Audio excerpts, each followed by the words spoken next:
Hi all, welcome to Blasters arena. Kerala Blasters super കപ്പിൽ നിന്നും പുറത്തായിരിക്കുന്നു. ഒട്ടും പ്രതീക്ഷിക്കാത്ത ഒരു കാര്യം തന്നെയാണ് ഇത്.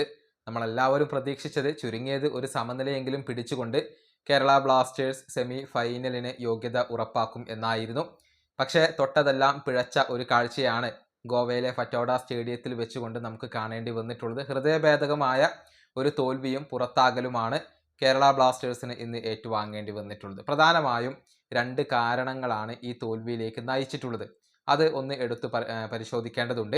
ഡേവിഡ് കാറ്റല തന്നെയാണ് ഇത് വരുത്തി വെച്ചത് എന്ന് പറയേണ്ടി വരും. കാരണം സന്ദീപ് സിംഗിനെ വീണ്ടും എന്തിനാണ് അദ്ദേഹം ഉപയോഗപ്പെടുത്തിയത് എന്ന ഒരു ചോദ്യം ഇപ്പോൾ ഉയർന്നു കേൾക്കുന്നുണ്ട്. കഴിഞ്ഞ 2 മത്സരങ്ങളിലും കേരള ബ്ലാസ്റ്റേഴ്സിന്റെ നിരയിൽ മോശമായി കളിച്ച താരം സന്ദീപ് സിംഗ് ആണ്. ഇന്നത്തെ ഒരു ക്രൂഷ്യലായ മത്സരം വരുമ്പോൾ ആ സ്ഥാനത്ത് മറ്റേതെങ്കിലും താരം വരും എന്നായിരുന്നു നമ്മൾ പ്രതീക്ഷിച്ചിരുന്നത്. കാരണം റൈറ്റ് ബാക്ക് ആയിക്കൊണ്ട് അമീർ അണവാഡയെ ഉൾപ്പെടുത്താം, അതല്ലെങ്കിൽ ഐബനെ വേണമെങ്കിൽ ആ പൊസിഷനിൽ ഉൾപ്പെടുത്താം. എന്നിട്ടും സന്ദീപ് സിംഗിനെയാണ് ഡേവിഡ് കാറ്റല ഉപയോഗപ്പെടുത്തിയത്. അത് തന്നെ വലിയ ഒരു മണ്ടത്തരമായിരുന്നു. സന്ദീപ് സിംഗ് കഴിഞ്ഞ 2 മത്സരങ്ങളിലും ഒന്നും ചെയ്തിട്ടില്ല എന്നുള്ളത് മാത്രമല്ല, ഈ മത്സരത്തിൽ അദ്ദേഹം കേരള ബ്ലാസ്റ്റേഴ്സിനെ നെഗറ്റീവായി ബാധിക്കുകയും ചെയ്തു. ആദ്യത്തെ യെല്ലോ കാർഡ് അത് നമുക്ക് മനസ്സിലാക്കാവുന്നതാണ്. പക്ഷെ ആ രണ്ടാമത്തെ യെല്ലോ കാർഡ് അദ്ദേഹം വഴങ്ങിയ രീതി അത് തീർത്തും അനാവശ്യമായിരുന്നു. അവിടെ ആ മുംബൈ സിറ്റി താരത്തെ വീഴ്ത്തേണ്ട യാതൊരുവിധ ആവശ്യവുമില്ല. പ്രത്യേകിച്ച് ഒരു പ്രൊഫഷണൽ ഫുട്ബോൾ താരത്തിൽ നിന്നും ഉണ്ടാവാൻ പാടില്ലാത്ത ഒരു വലിയ അബദ്ധമാണ് സന്ദീപ് അവിടെ വരുത്തി വെച്ചിട്ടുള്ളത്. ഓൾറെഡി ഒരു യെല്ലോ കാർഡ് ഉണ്ട്.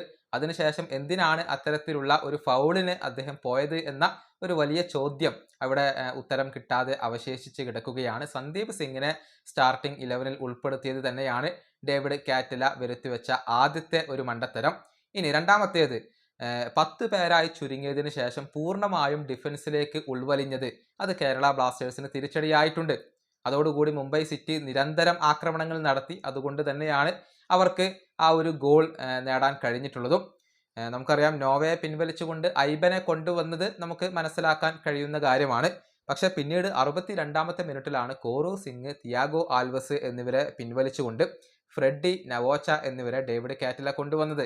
അത് ശരിക്കും ഒരു മണ്ടത്തരമായിരുന്നു എന്നാണ് എൻ്റെ ഒരു വ്യക്തിപരമായ അഭിപ്രായം. പൂർണ്ണമായും ഡിഫൻസിലേക്ക് വലിയാൻ പാടില്ലായിരുന്നു.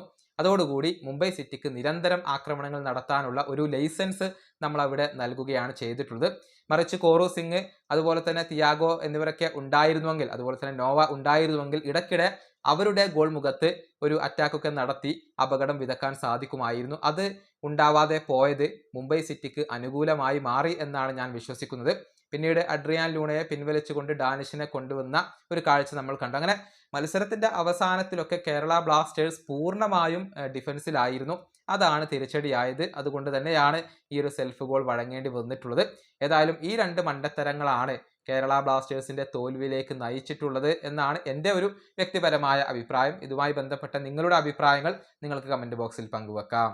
ഈ വീഡിയോ അവസാനിപ്പിക്കുന്നു. അടുത്തൊരു വീണ്ടും കാണാം.